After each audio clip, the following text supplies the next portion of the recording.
What is up, sports fans? We are back for another episode of the JNS Philadelphia Sports Stop. I'm your host, as always, Stephen Rochelle, being joined by the man, the myth, the legend, Mr. Justin Fiorillio. Justin, how are we feeling this evening? Well, I didn't have an Eagles game or a Phillies game or a Flyers game or a Sixers game to attend, so here I am. So I'm feeling all right. So other than that, though, Steve, things are going well. Blessed as always. And how are things with you? I'm pretty good. Like I texted you this morning, hopefully I'll have some good news in about 2 weeks. Hopefully another potential job in place. They're not like error mark and don't screw people over. And speaking of which, I don't know if you heard about this, but obviously we know the Sixers and Flyers want a new arena, right? By Sure. 20 by 2030, they should have the new set arena. Well, they And rename it every freaking Aramark 5 years is anyway. not going to be the food and drink distributor when it comes to the new stadium being built that they're outsourcing to a Chicago agency. So people who been in the Philadelphia area know exactly who we say when we're talking about Aramark. They basically been down at all three major stadiums down there in the South Philadelphia area. So I think that's some news of note. Yes. Yeah, how about that? And well, I mean, like I was saying, they're always changing the name on the darn stadium every other year. It's the Spectrum, the Wachovia Center, the Xfinity Mobile Arena, the Wells Fargo. I mean, they change the name all the time. But getting a new stadium, and yeah, I'm familiar with the name Aramark, but yeah, it's definitely interesting. Interesting. Yeah, and speaking of interesting, I was just kind of touching base with this beforehand. It's kind of the new story I wanted to run with today here on the JNS Philly Sports Stop, and it's one that kind of hits the home. I came across this article from one of our lovely sports writers in the area, and the Philadelphia Inquirer had found dangerous chemicals in the AstroTurf of the now demolished Veteran Stadium. Six Philadelphia Philly players who played on that turf, Tug McGraw, Darren Dalton, John Vukovic, John Oates, Ken Brett, and David West, have all died of rare aggressive brain cancer. These six players that all died in their 40s or 50s, roughly three times the rate of the average adult population. Even more alarming was the mutual diagnosis of was it glioblastoma, and the Phillies have also were sold off pieces of that turf and sealed it in 4x4 bags. Well, the Enquirer went and purchased four of those on eBay and had a sample analyzed at two separate labs, found 16 types of dangerous chemicals in the turf that are referred to as forever chemicals because they do not break down. They can last in the human body for years. The U.S. federal government estimates that over 20,000 artificial turf fields containing PFAS or the forever chemical exist in the United States of America. And Darren Dalton obviously is kind of the big name on the list. And for me, the fact that we're talking about it and we haven't seen any one of our NBC Sports, we haven't seen ESPN or any of these big sports media companies run with the story, report on the story in any way, shape, or form, I think is as a disservice to the six gentlemen we just mentioned. Obviously, Darren Dalton holds a special place in a lot of our hearts, especially as a lot of us Philly fans that grew up during that time. I know you were kind of, you didn't know exactly where I was going to run with this today. This is kind of fresh to your ears. Let me get your thoughts, brother. I know you didn't get to see a whole lot of Veteran Stadium. You're hearing it through stories from people like me, Moose, Tommy Green, stuff like that. Yeah. What are your thoughts on this, brother? I mean, Yeah, well, not just stories. You should rephrase it. I've been hearing your war stories from Veteran Stadium because that place was legendary. But my first initial instinct, Steve, is how did this happen? Like, how did the field get those chemical? Like, I know what they are. You just explained it, but like, okay, why did Veteran Stadium have those chemicals and not like every other stadium? So that's my first initial question is like, how did it happen? And then it's terrible. It's tragic. It's unfortunate. If there is a correlation between it and the players who have passed away and have gotten sick from it, it's terrible to see.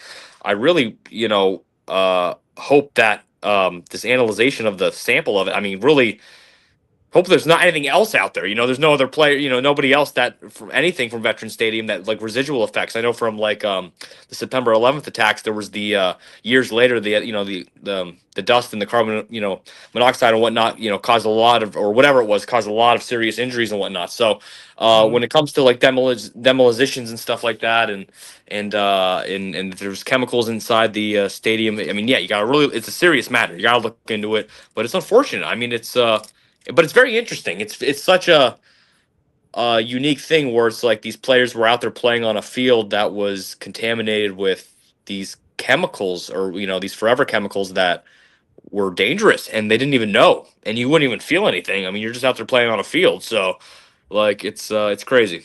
What I think my thing that is a real head scratcher. I mean, it shouldn't be when everything comes down to it, right? We had two different teams playing in that stadium. We had the Phillies, we had the Eagles, right? But Yeah. this was mainly affected by former Philadelphia Phillies players. I haven't heard any former Eagles come up with this illness yet. So I mean, obviously that this news is like fluid and ongoing right now, but we have to see how everything plays out. It's just sad that they were these former players, coaches, etc. were basically being poisoned by the field that they were playing on. Everyone's got to get who was at least a young adult, a teenager before the veteran stadium became no more has stories about it. How we talked to Tommy Green, he used to talk about how some of the rats are as big as dogs. So it's like, I mean, well, now we know. Now we got an answer as to why, but it's those good old Philly rats for you. We're just talking about Veteran Stadium. What about some of these other stadiums that were running the same turf or similar turfs to it that potentially had the same chemicals going on? I think the interesting thing is that it was all the same cancer. Yeah. That's what I found interesting about it. Hopefully great point that there was no Eagles, so it really had to be something, I guess, with just when the Phillies were playing. Well, I don't know. How often are the Eagles there? Right? What? Eight games a year. 8 home games? 8 home games? 8 home games. 8, yeah. So when you look at it, it's not surprising considering how often the Phillies were there. Yeah. So, I mean, it's a terrible stuff, terrible thing to read, and hopefully no more of our Phillies alums, or anything like that has contracted it. And the other thing that we talk about it, as I was just talking about Aramark and stuff like that, I wonder what some of these companies that were contracted to work there during those times, how many of those grounds crew guys and stuff like that, if they contracted any of these cancers or anything like that. I got sick from the stadium as well. Yeah, that's a good point. You'd almost have to go and like just do like a little mini documentary on it, like go do an investigation, find if there was somebody should for real. Interview players, interview former, current. I mean, really look into this. Freaking get lawyers involved. I mean, whatever you got to do to really like look into this, because I mean, it's crazy. Now, staying on some Phillies news, and here we go again. Another Philadelphia player is being linked to another steroid incident as outfielder Johan Rojas of the Philadelphia Phillies has tested positive for performance enhancing substance and will not be eligible to play in the 2026 World Baseball Classic. The suspension rules him out of the international tournament. Also affects his battle on the upcoming outfield spot during the Phillies the rest of spring training. Obviously, being the fact that he's tested for a banned substance and a performance-enhancing drug, it's more than likely that he's going to serve a significant suspension here. So here we go again. Obviously, we're less than a year removed from losing one of our pitchers. Now we're gonna have to deal with this again, right? Yeah, the Paul George of the Phillies. I mean, but in all seriousness, it's just hey, the apple doesn't fall far from the tree. I mean, these Philly sports teams with their suspensions and their banned Well, substances and stuff like it's the that. baseball players right now, and you got to wonder Yeah, why they keep getting hit for these banned substances. I think if you're a Crawford fan, it just means that it's a easier chance for him to get more at bats early in the season. It's unfortunate these guys just keep getting hit with these suspensions, and like I don't know if he got a tainted supplement, whatever the case may be, but you guys got to be doing better than this. I don't know if you got to have it tested beforehand. I don't know what you do moving forward, but it's not a good look because this is the second year in a row a Philadelphia Philly has tested positive for a banned substance. yeah, yeah. They got to get check the training staff, check the whoever's dealing with them, checking get their send an officer to their homes and just make sure everything's some type of just well-being officer to make sure on behalf of the team, make sure everything's going well. And I don't know, man, just it's crazy. It's unfortunate, but I think they'll be. I mean, well, he's a great player. I mean, so it's a solid hit. So, I mean, if they lose him for a bit, so we'll see. We'll see. Yeah, I mean, it's not like you say you're not going to miss Yeah. roast, but I mean, it's just a crappy situation, when you look at it all around. And we're just talking about the World Baseball Classic, and here we are. We got you got two of our bigger stars in there with Schwarber and Bryce, but I think that's not the one I want to hit. This is the one I want to hit. Tyrese Maxey's gonna be. Yeah, I'll get to Maxey in a minute. We'll get to Maxey in a minute. But obviously with Rojas being out, we now have 15 Philadelphia Phillies that are leaving to play in the World Baseball Classic. From 10 different countries, including major league and minor league prospects from for this upcoming classic. And I mean, you got a whole bunch of guys in there. Obviously, Schwarber. You got Harper. You got Christopher Sanchez, Jeff Hoffman, Bryson Stott, Amundo Sosa. Luzardo's going to be there. Kirkin's gonna be there. I mean, you have a whole lot of guys that are going to be on there. Does that concern you with missing out at the back end of camp, spring training, and having them leave the team now to have to represent their team in the World Baseball Classic? Now let's remember the World Baseball Classic is not the U.S. Olympics, so I put it in a different category. I don't think it needs to be held as high to esteem that it is being held to, but we always ask about this every time it comes up, so I want to get your thoughts on this. Are you a fan of when the World Baseball Classic is done, and when, and if you could change it, if you didn't want it there, where would you like to see it? When would you like to see it take place? Well, that's a great question because here's the thing, Steve. Like baseball is unique; it's 182 games, right? So 162. Oh, I'm sorry. With the 100, playoffs, I thought for a split second I thought the NBA the 82 games in the and I added them together. So Dyslexia's a mofo, brother. yeah, 162 games. Hey, I wasn't that far off. So 162 games still. I mean, where are you going to put the baseball classic at when you look at it like that? I mean, you're going to put it right at the end of the World Series in fall. I mean, or a little bit after, well, then it's not really. I mean, you're really cutting into the offseason, and then it's like we just had the World Series. I mean, that's the the climax of baseball. So, I mean, I think it's all right having it right here. I mean, I'm definitely open if you have any suggestions for other times of it. But when it comes to the players going and actually playing in it and whatnot, I'm definitely in favor of them repping their country. I think it's awesome, and I think with baseball, not only with the games, I think you have less chance than basketball and football, and obviously, hockey and all these things to get hurt. So. I think it's and if anything, it's getting reps in, so it gets some talented players. So, one thing could be you partner up with baseball and do it during the All-Star game weekend.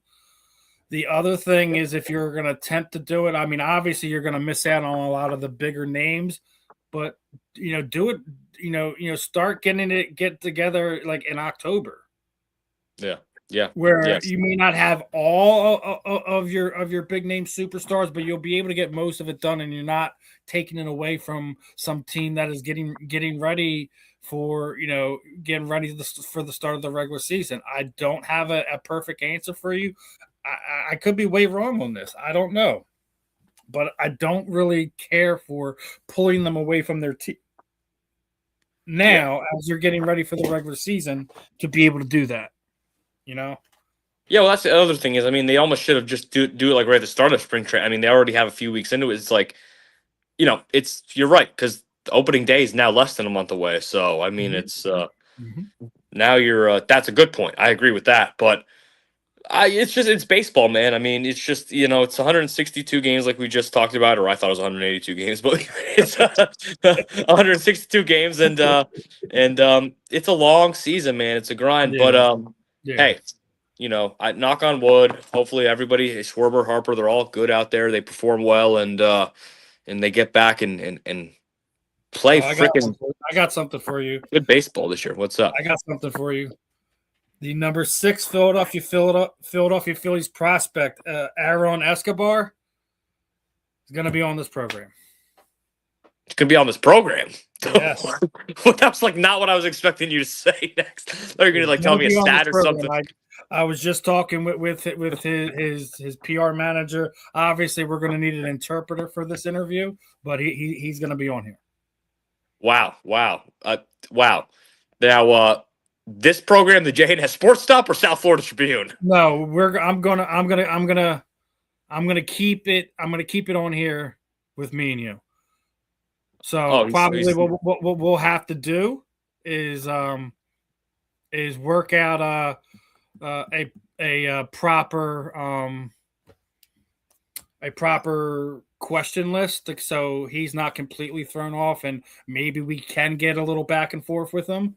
But because obviously, he's not born here in the United States, so it's gonna be a little a little rough. But he's gonna have an interpreter on with him, and we're gonna do our best to put together a fun interview. But big shout out to my man JR, hooking us up. We just did JR Rickett. We just had 2 of his guys that are going to be potential draft hopefuls on the Fan in the End last week. So I had seen that he was working with Escobar, and I'm like, listen, I'm a Philly guy. I'd love to have him on. He's like, oh well, he would have to have an interpreter. I'm like, I've done interviews like that before. Ain't no big deal, my man. And he was like, well, we'll make it work then. So we're gonna have him on there. So like our own little breaking news here for our Philadelphia sports fan faithful, our baseball fans faithful. We're gonna have a bright young prospect here on the JNS Philadelphia Sports Stop. So regardless if it's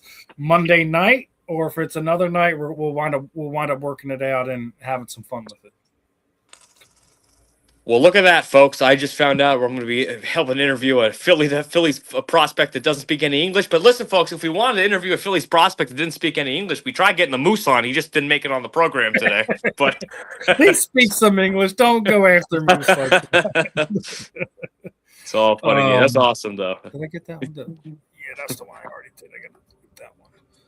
All right, so now we were talking about it a few weeks ago, and unfortunately, it looks like your bias for one Dallas Goedert is going to be thrown by the wayside because it looks like that he is definitely going to be going elsewhere, right? Those are the reports that we're hearing today, that he is absolutely on his way out. Well, if those are all the reports, I'm a little shocked because, like I say, I seem to be like the Dallas Goedert supporter over here. But like, it's immediately the fans automatically go and pivot to let's bring Zach Ertz back. He wants to do his farewell tour. He's I think he's just over 10 catches away from some of those Eagles career records.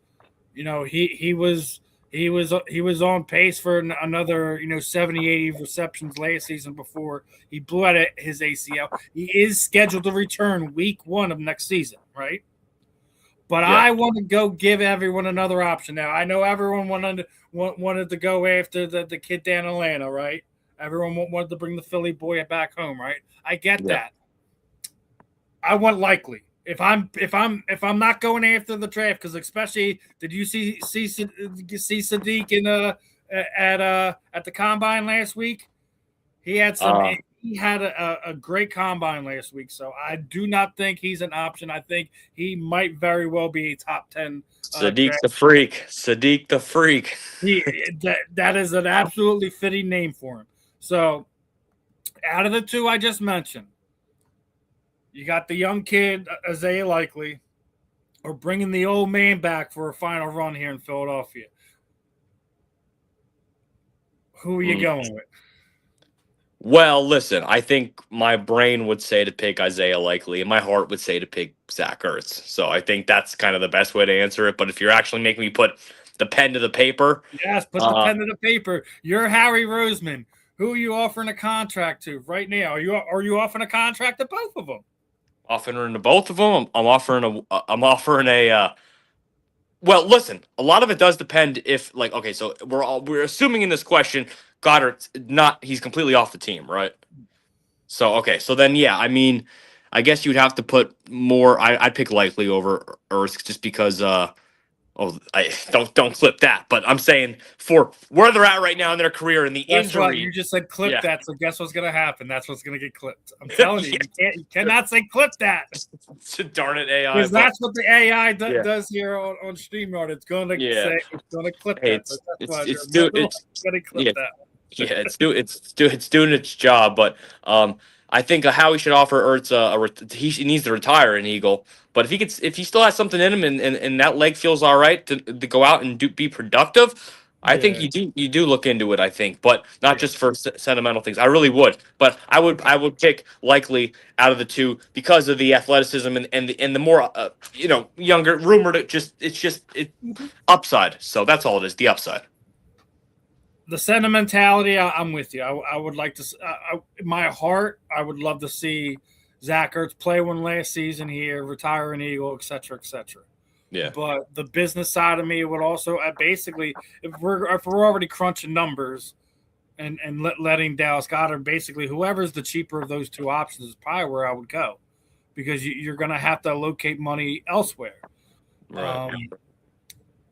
Obviously, we just brought in yet another coach that was on our potential offensive coordinator trail. Former Texans quarterback coach Gerard Johnson, who's a former quarterback himself, is joining the Eagles coaching staff. Sources say Johnson and Houston mutually parted ways so he could seek other opportunities. He's headed to Philadelphia to work alongside Nick Sirianni and Sean Mannion, and he's had dealings with multiple different guys on the Eagles coaching staff. So, obviously, he interviewed for the OC position. He wanted out of Houston, winds up here in Philadelphia. The revamping and retooling of the offensive coordinators and position coaches and things of that nature. Are you more than confident that the offense will not be as stagnated as it has been over the last few seasons? Yes, because I think it can't be. It can't be any worse than it was last season. I mean, I it don't can think be worse. It can be worse. That's where everyone gets this wrong. It can be worse. you really think so because I mean, You absolutely can be worse. I mean, well, just technically, yes, you could be worse technically. as bad but as he was, it wasn't the worst offense in the NFL. That wasn't their problem. Their problem was the scheme that they were running was terrible. And I already said it. I still felt that Kellen Moore was as predictable, and some of the schemes weren't as great either. Even when we won the Super Bowl, so they could have been worse. But I like the influx of guys that they brought in. You only have a couple coaches that were brought in that have like true connections with Nick Sirianni, that you're going outside of the box here, and I already said it, like anything but in-house guys, right? Yeah. I know you hate that. Yeah, quarterback coach, and that's why we just seen this young man get brought in too. So, I'm happy with the moves they made. Offensive coordinator wise. I mean, we already said it sucks to see see Stout University come to an end here in Philadelphia. But when you don't do what you need to do, change is sometimes the best thing, and we'll see what happens. So I do want to bring up one thing because it just shows you how soft this league was last year, how soft each and every one of these teams were last year, right? Because no one cares about the tush push, right? And last year that was the thing. Oh, we're going to ban the tush push. We're going to ban the tush push. Well, guess what? It is not on the docket for anything as far as the owner meetings that are coming up in the next couple of weeks.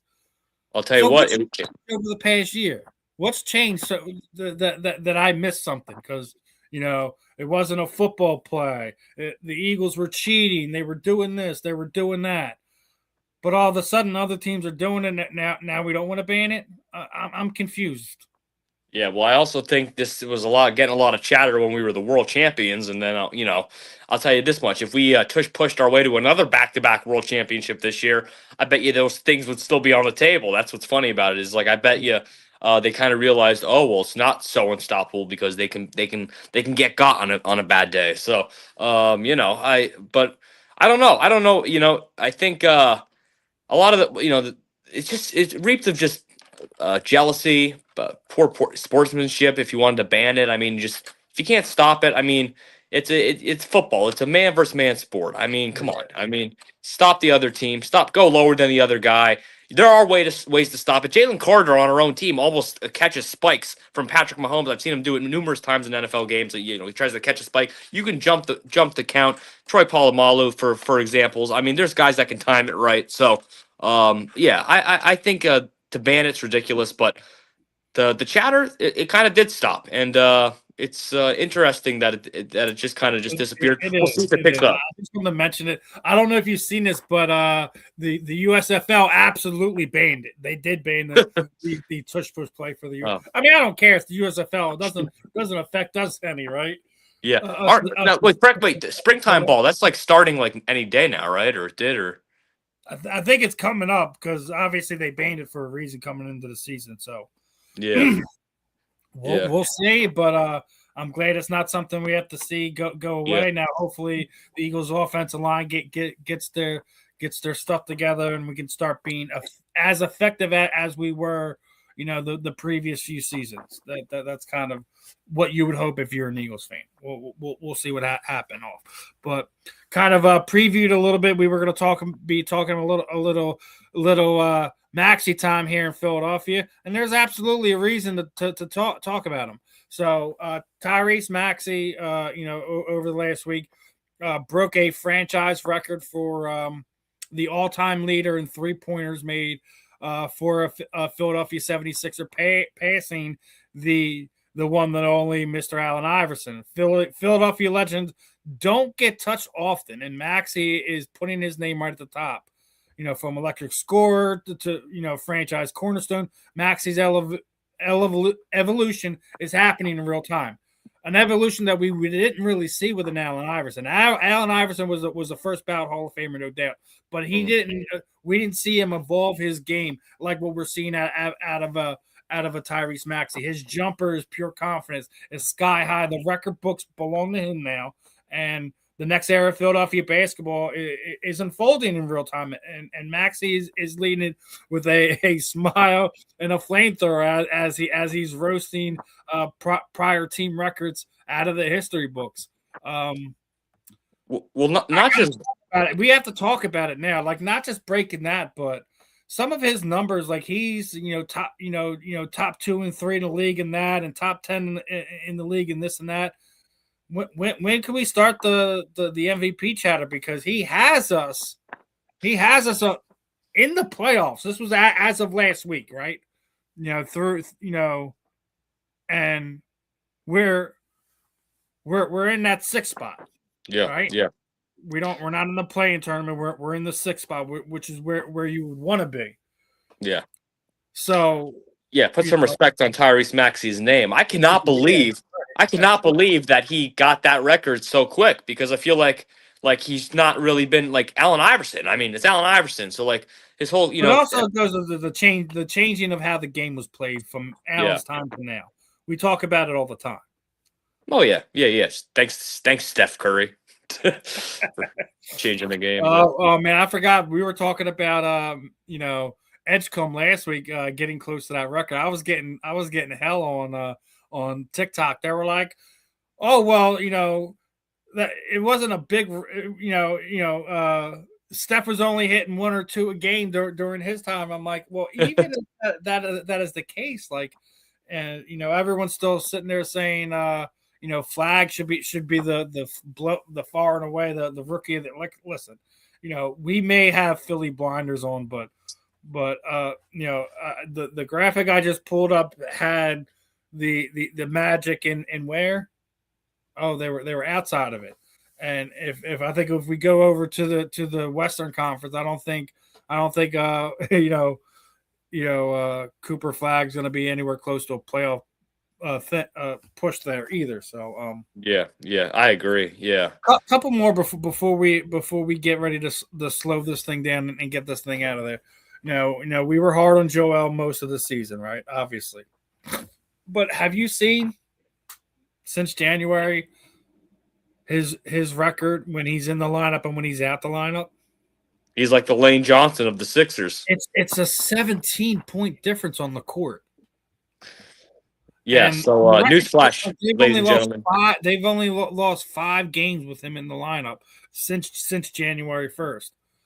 And I know he's dealing with an oblique injury right now. I get it. But if we want that playoff run, we need to bubble wrap him immediately. Yeah, he's gonna get hurt getting wrapped in the bubble wrap, though. That's the problem. So don't wish that upon him. I just knocked on wood. But listen, yeah, I agree. Listen, Joel Embiid, newsflash, everybody, he's good at basketball. So when he's out there and healthy, he's going to be pretty damn dominant usually. So, yeah, we need him healthy. We need Paul George, his mind right, his body right, healthy, legally on the team, and too. And we need Edgecombe and Maxey obviously healthy, and we just need the 4 of them out there. Because that's kind of really all our depth is not, we got rid of McCain and stuff. So, I mean, we're getting a little thin at depth, a little bit. So, I mean, Oubre's nice, but we're going to need those 4 and come playoff time. So, for sure. 3 more.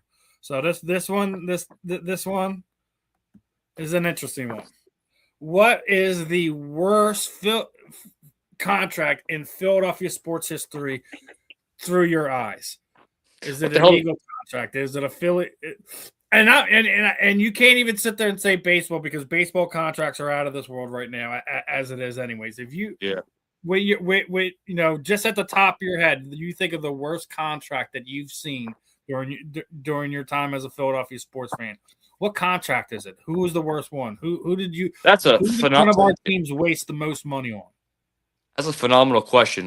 This is probably not my actual official answer, but I know the first couple names, like the era that popped up into my head, was the Chip Kelly, D'Amico Ryan, Sam Bradford era, like something. Or no, I got one for you, Nnamdi Asomugha. I got a better one for you, and it's not one of our general. Like, see, everyone forgets about hockey, right? Did you forget what happened with Ilali Brizgalov? Did you forget what happened with him? We had to pay him for almost 9 years, and he won championships on other teams. Sounds like we paid him. If you're him, that's not a bad deal, but that sucks for us. That sucks for us, dude. I think it was like a 7 or 9 year contract when we signed him, and then he barely even played here 2 seasons and had to get out of it. That's a bad contract. That's a bad one. Yeah. I'll give you that.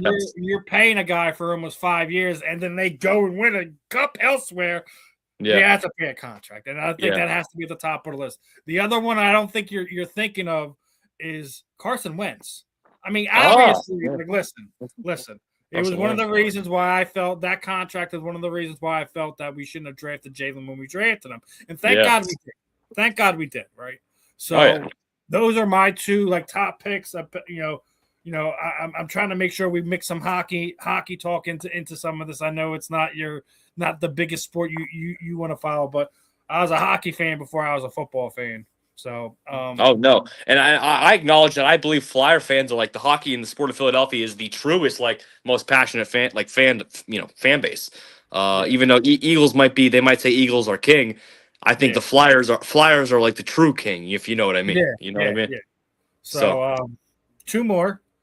One is just kind of a quick announcement. I want to get your initial thoughts on it. Now, obviously, you're not the biggest combat sports fan, but I don't know if you've seen last week that the UFC announced in August Cool. they're coming back here to Philadelphia. We gotta go to that, Steve, because I am a big UFC, a very big UFC fan. I could talk a bit So UFC with you. I gotta say it right now. So without a doubt, we have to see at least three of the 5 to 6 Philadelphia fighters that are under contract with the UFC right now on that card. We need to see Sean Brady. We need to see Andre Petrosky. We need to see Joe Pfeiffer. We need to see Patrick Sabatini. These guys absolutely have to be on this card because the last time they were here, I think it was 2019. It was a fight night card, and it did not live to the previous expectations because the previous expectation was UFC 101 and UFC 133, right? Yeah, yeah, Those were yeah, pay-per-view events. Those were bigger events. You have a fight night card, and you didn't load it with Philadelphia Tampa. I think was a mistake. yeah. I don't think the UFC is going to make that mistake this time, but I think it's fair to say that we absolutely have to have the homegrown boys on that card without a doubt. Yeah, bring Eddie Alvarez out too. Shit, at that point. So Man, Eddie ain't coming out of retirement. I don't care if Dana offers him $1 million. I don't think he's going to come out of retirement. yeah. Hey, I'm all for you though. Yeah, you have to. I mean, look at when. Eddie will probably be in attendance, and Right. hopefully, like some of the guys at his gym, he'll probably try to see if he can get him on the roster beforehand to get them fights. But Yeah. I Also, think it's like, a big announcement with obviously already having the BKFC having Knucklemania here once a year. So yeah. Also, we were just talking about how like Eagles and Flyers and like which is like the true biggest like passionate fan base. I'll tell you this: fighting and boxing is like yeah, dude, Philadelphia. everyone underestimates it. It's just because that like boxing is Philly's true love, just It because is. Yeah. we're a fighting town. Rocky, Joe Frazier. I mean, you have all that. You know. Joe Frazier, everyone forgets about Bernard Hopkins. Yep. You Yep. got Jerron Bruce Ennis right now, and he's a world champion too. I mean, there's a lot of it. Danny Swift Garcia. I mean, there's a lot of lineage in boxing in Philadelphia. So it's one of the things I don't think that kind of gets enough attention through the local media. But nationally, I think we're known not just for our intense fan base, but the boxing tradition here in Philadelphia. So, last one, and this is going to be a fun one. I know you like to throw these weird ones out there, right? So I'm gonna throw this one at you. What is one sports take that would absolutely that you have that would actually turn this fan base against you? You want me to lose all my followers? No, I don't want you to lose all your followers. I just want you to go out there with your whether it be questionable, bad sports take, whatever. I mean, hell, we see Spike Eskin go at it on his Okay. soapbox multiple times a week and puts his foot in his mouth. We see Joe DeCamera put his foot in his mouth consistently. I Yeah. agree. Yeah. Hugh Douglas, that they don't have the greatest sports takes ever. They're somebody we all respect because they play the game and they have a unique way of looking at things, and I think that's why they're in the positions that they are. But I don't think anyone's above having a sports take that's going to rile the fan base up. So if you Yeah. have That's one, whether it's an Eagle take, a Phillies take, whatever, what do you think it would be the take that would turn a fan base against you? It's such a great question and thought provoking question. I'd almost have to ask, do you have one first so I could think about it?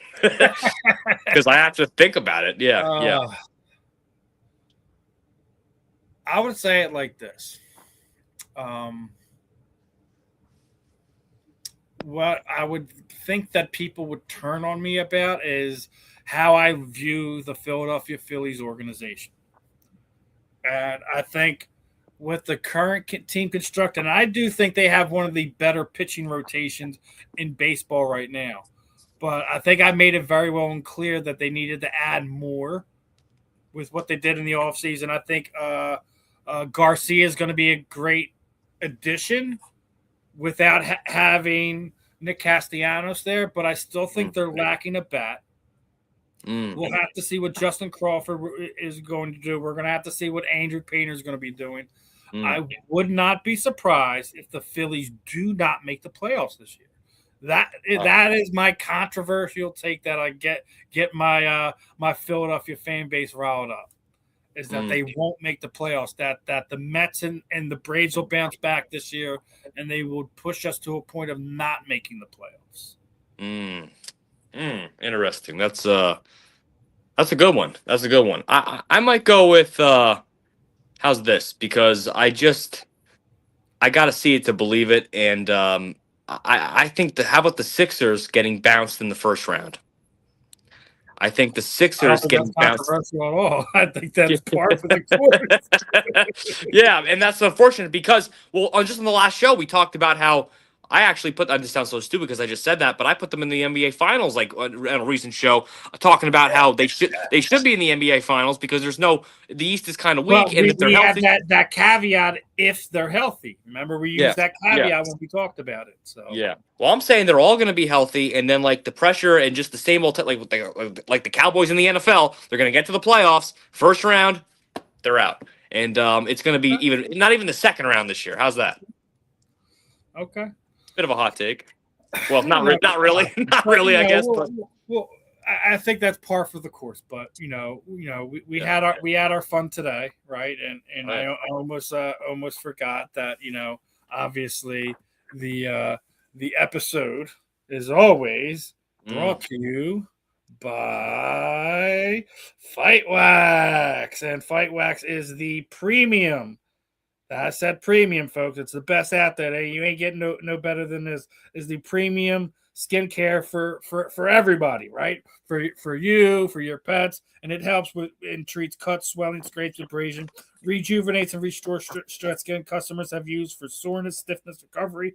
Designed for athletes of all active lifestyles, provides an ultra silky, non-greasy feel, deep hydration for everyday skincare, helps fight dry skin. Customers that use for skin disorders such as eczema, psoriasis, and again, the soap is coming. You got the pet shield as well. We should be getting, at least some of the guys on here should be getting some of our merch.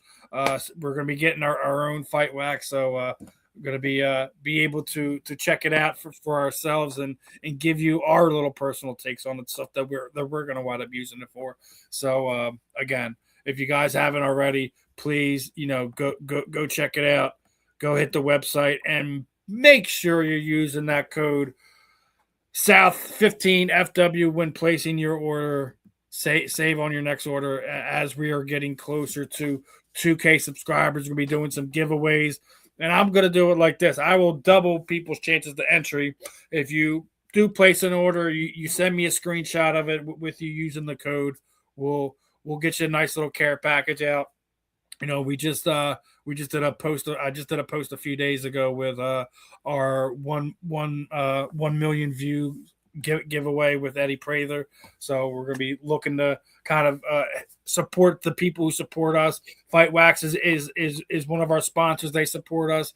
Please go show them some love. They got some merch on top of that. So maybe if you're not into the Fight Wax and stuff like that, you can at least go buy some gear. They got some cool merch on there as well.